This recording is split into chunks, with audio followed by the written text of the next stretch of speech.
যারা জামাত বা শিবিরের কর্মী, এই ভিডিও তাদের জন্য নয়। এই ভিডিও শুধুমাত্র যারা জুলাই ও আগস্টের আন্দোলন করেছিলেন, সেই আন্দোলনরত সাধারণ শিক্ষার্থী বা জনগণের জন্য। একটিবার গভীরভাবে চিন্তা করো, জুলাই আগস্টে তোমরা যারা আন্দোলন করেছিলে, তোমাদের উদ্দেশ্য কি ছিল, আর আজকে বাংলাদেশের অবস্থা কি?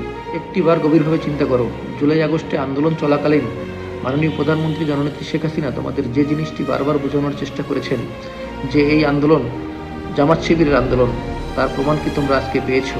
শুধুমাত্র একটিবার গভীরভাবে চিন্তা করো, জুলাই আগস্টে তুমি কি আন্দোলনে অংশগ্রহণ করেছো, নাকি তোমার নিজের অজান্তে আন্দোলনের নামে জঙ্গিবাদে অংশগ্রহণ করেছো? আন্দোলন করে মাননীয় প্রধানমন্ত্রী জননেত্রী শেখ হাসিনাকে ক্ষমতাচ্যুত করেছো, সেটা কি তোমার সঠিক সিদ্ধান্ত ছিল নাকি ভুল সিদ্ধান্ত, তা তুমি আজ হারে হারে টের পাচ্ছ। জুলাই আগস্টে আন্দোলন করার কারণে আজকে তোমার পরিবার তোমাকে কথা শোনায়, তোমাকে খোঁচা মারে। তোমাদের অনেক বড় ভুল হয়ে গেছে, যে ভুলের মাসুল আজ দেশ ও জাতি প্রতিটি মুহূর্তে দিচ্ছে। তোমাদের একটি ভুলের কারণে আজ দেশ ও জাতির এই অবস্থা।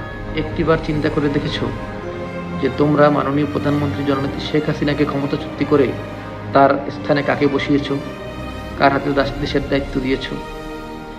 যে সমগ্র পৃথিবীতে সুদখোর নামে পরিচিত, যার প্রধান ব্যবসা সুদের ব্যবসা, তাকে তোমরা একটি দেশের দায়িত্ব দিয়েছ।